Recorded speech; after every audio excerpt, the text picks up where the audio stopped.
I want to take just a moment here to talk about one of the most controversial rules in 2nd edition Pathfinder that people most immediately come across, and that has to do with shields and the way they are used in an active capacity. Pathfinder really hasn't been on my radar since 1st edition. For some reason, when 2nd edition came out, it kind of fell off my radar. I haven't seen it on my social media feeds, but I've been kind of meaning to look at it and have been getting back to it. On the Morning Grind a few days ago, which is the live stream where we talk about things in the Geekverse and have been talking a lot about role-playing games recently, we did go over the Pathfinder boxed set, and in general we decided that we liked it. I thought it was a really nice Pathfinder 2nd edition box set. I thought it was a very nice box set. We were getting to know its rules and kind of how to play. And so we were looking at the pre-generated characters, and this is when I came across the shield rule, and we had some questions about it, and I do remember that when another friend of mine was learning how to play Pathfinder 2nd edition a few years ago, he came back and he said there was something wrong, or something weird at least, with shields going on, and then kind of we encountered that same situation as we were going over the pre-generated characters.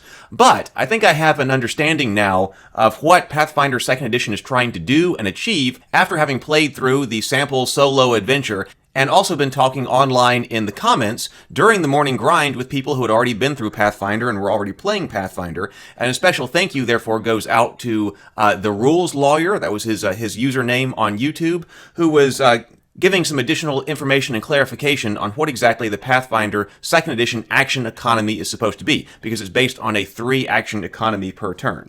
So, alright, what I want to look at here, I'm looking at Kira, the cleric. I play a lot of clerics traditionally, so I picked up the cleric first when I was opening up this boxed set. And first, let's just take a look at defenses. So the defenses here for Kira is that she has an AC, an armor class of 16. Now, how do we derive armor class 16? Well, armor classes, it's telling you right here, and I do really appreciate these character sheets because they're very transparent in how you derive these numbers. An armor class is derived from 10 plus a dex or a dex cap plus a proficiency modifier plus any item that might be relevant to your armor class, plus any other modifier you might have for whatever reason. And then it also tells us in notes, you have a shield described on the facing page. Okay, so first of all, dex or dex cap. Well, if I look over here at my dexterity, I see that my dexterity is only +1 anyway. So that must be why there is a 1 in that box. Makes sense. What is a dex cap? Well, I was looking over here in the main Pathfinder rulebook right here just to make sure, and I looked up the armor table, and different armors do have a dex cap. So that means that if your dexterity is higher than a certain number, if you're wearing that kind of armor, your dexterity caps out at that particular number. So that's what that means. As it happens, I was looking at my gear, and my gear tells me that I am wearing a chain shirt. And sure enough, I looked up the chain shirt over here in the main rulebook, and the chain shirt has a dex cap of +3, so I'm nowhere near dexterous enough to run into my dex cap, and I have an AC bonus of +2 because I am wearing that chain shirt. So I see over here in item, that must be because of my chain shirt. Now, am I proficient in the use of this particular type of armor? Yes, I am, and in fact, I am trained in it. There are 3 different levels of proficiency in Pathfinder 2nd edition: untrained, trained, and expert. And so I am trained in the use of this type of armor, which is light armor. So I'm trained in the use of light armor. Being trained gives me a bonus of 2 plus my character level. This is a level 1 character, so that's why I've got +3 right there. So that explains that. My armor class is a combination of my proficiency with my armor. So actually, the proficiency with my armor is what's really getting me most of my benefit from the armor. In fact, it's 50% more effective than the characteristics of the chain itself. So I've got a proficiency bonus of 3, 2 from the armor, and then 1 from my dex, and that's what gets me an armor class of 16. But then it says you have a shield described on the facing page, because I don't see where my shield is anywhere in here. So I flip over here to see what's going on with my shield. And it says that shield, you carry a shield and have the shield block reaction to protect yourself. Okay, well that's interesting. So there is an action I can take here. And this little symbol right here that looks kind of like a box, but also kind of like an arrow pointed to the right, that is indicating that that right there requires an action to use. And as I said, every player and every, monster as well, in 2nd edition Pathfinder gets 3 actions on a turn, which can be movement, right? Like movement can be an action, attacking can be an action, manipulating objects can be an action, rendering first aid can be an action. So it's all based on you get 3 actions on a turn. And so this tells me that raise a shield costs 1 action. And hey, by the way, different things like casting spells can take 2 or 3 actions. So there are certain things that you can do that can take more than 1 action. I think that's a really neat part of the system. But raising my shield costs 1 action. And it says you lift up your shield to get a +2 circumstance bonus to AC until the start of your next turn. So if I used this action, one of my 3 actions, to raise my shield, then I would get +2 AC, and then I would have an AC of 18, which is pretty good. So in Pathfinder 2nd Edition, the shields are not passive. You don't get a bonus just because you have a shield. You have to actively raise your shield using an action in order to get your +2 bonus. And then also, we have shield block as a reaction, and this turning arrow right here is the symbol for reaction, and everybody gets 1 reaction on a turn. So you've got 3 actions, and then 1 reaction. So if you haven't spent your reaction, and your shield is raised, you can use the shield block as a reaction. And the shield block says, if your shield is raised, you can spend your reaction to block a physical attack. Reduce the amount of damage by 5, but then you and your shield both take any damage left over. This might break or destroy your shield. Your shield has a maximum of 20 hit points. So what does this mean? Well, like I said, the seemingly controversial part about this is that your shield does not provide a static bonus. It's not a passive thing. You have to actively use it to defend yourself. And I think this goes back to understanding the 3-action economy and what Pathfinder 3rd Edition is trying to get you to do. Because I was thinking about other games, and what in general are you allowed to do on a turn if you think of a turn being not just what you are doing when you're active, but all the way around the table, right? Well, typically, you get to, in combat, attack, move, and then if somebody attacks you, you get to defend yourself. So that's 3 things. That might be where the 3-action economy comes from in Pathfinder. Move, attack, and defend yourself. Very common 3 actions that everybody's doing in a lot of different kinds of role-playing games. But rather than saying, hey, you can attack, you can move, and then you can defend yourself when it comes around to your turn, Pathfinder's just saying you got 3 actions, and then there's a whole bunch of different things you can do, including moving and attacking, that take 1 or more actions on each one of your turns. Many other role-playing games don't deliberately specify defense. You just defend yourself, and that's just part of the things you can do on somebody else's turn, right? Well, I was thinking about other RPGs, most specifically GURPS, right? And I played a lot of GURPS.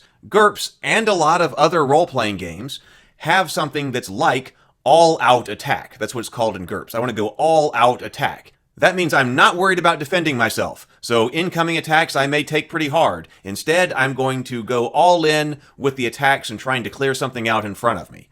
And I'm used to, in games that have something like an all-out attack, after an all-out attack, you can't defend yourself, right? So like in GURPS, if I declare an all-out attack, I'm not going to get an active defense if somebody attacks me later when it's their turn. I'm not going to get it because I went all in on my attack. It makes sense here. So with that realization, combined with the fact that Pathfinder reduces your attack effectiveness by applying a penalty to your attack for your 2nd and 3rd attacks, a larger penalty for the 3rd one than the 2nd one, it's trying to encourage you to do other things on your turn rather than just attack, right? You can attack 3 times in Pathfinder 2nd Edition, but you're going to have a penalty to your 2nd attack and then a larger penalty to your 3rd attack. So you might want to do something else.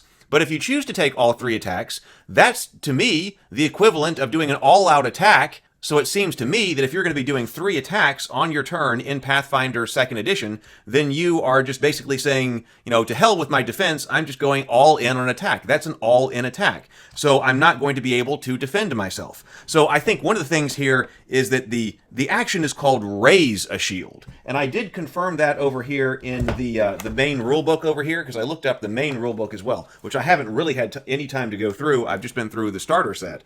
But the main rulebook does have the same action, and it's called raise a shield. And so probably people are kind of concerned or think it's kind of weird that raising a shield takes a whole action. I think I would have renamed this because there are a bunch of other kinds of actions that you can take that are basically free actions and don't count, right? They don't count towards your action limit of your 3 that seem to involve more than just raising a shield, right? So raising a shield sounds like something you should be able to do for free, but it's supposed to be more than that. It's supposed to be actively defending yourself with your shield, getting into your stance, being aware of where your foes are, maneuvering your shield.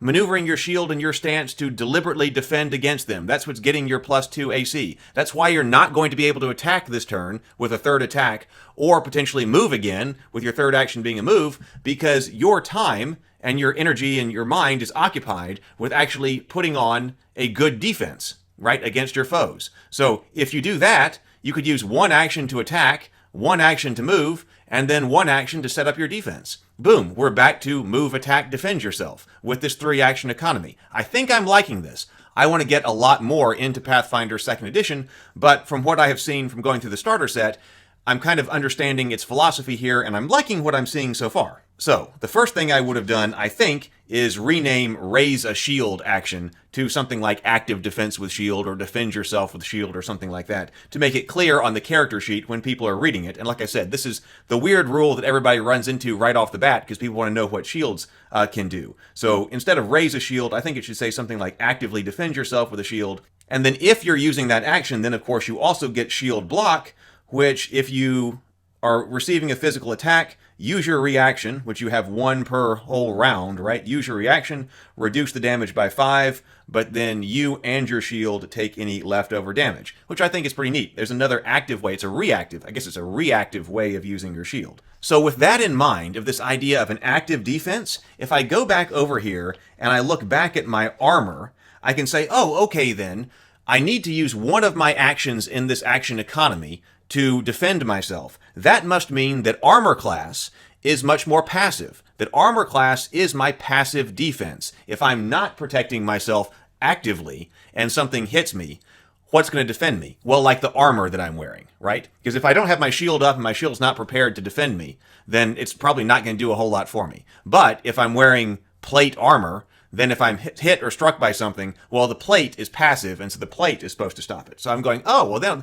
that's an interesting distinction that we are starting to get in Pathfinder 2nd Edition that I haven't seen in, like, Dungeons & Dragons. Because armor class in D&D is a combination of the active and passive things. Are you hard to hit because you're really fast and have a high dexterity? Or are you difficult to injure, even though you may be easier to hit because you're wearing heavy armor, right? D&D doesn't really care. It just lumps all of those things together. So, this might be a way to separate those out. Are you actively defending yourself, or are you passively defending yourself? AC is passive, and then your active defense maneuvers are active defenses. That seems to be close to right, because my armor proficiency bonus, we said, gives me +3, and the armor that I'm wearing gives me +2, but strangely, I do think, is that I've got my +1 for dex bonus. My dex bonus is over here in my AC, and that seems to be an active part of things, especially because there's a dex cap based on the kind of armor that I'm wearing that seems to imply active movement and deliberately not trying to not get hit, right? So that does seem kind of strange to me. It seems like you might want to move the dex bonus over to some kind of active defense. And in fact, if instead of calling this Raise a Shield, we just called it Active Defense, then we could say if you choose the Active Defense maneuver, then you get your dex bonus to your AC, any type of maybe perception bonus or something like that, because you're spending time looking around, being aware of your situation, dodging things, and then you can also use a shield if you are carrying one. Or maybe you could also do some type of parry maneuver if you're wielding a sword, or maybe some type of dodge maneuver if you're particularly nimble or something like that. So I think I understand what's going on with the shields being active in the 3-action economy and the distinction between the shield and the armor class. My question, though, is why then are we adding dex to the AC? Maybe the dex bonuses just aren't large enough, and so they kind of thought of them as passive anyway. A quick dodge, something like that, nowhere near as deliberate as the shield. So what do you think? Do you think this interpretation is correct?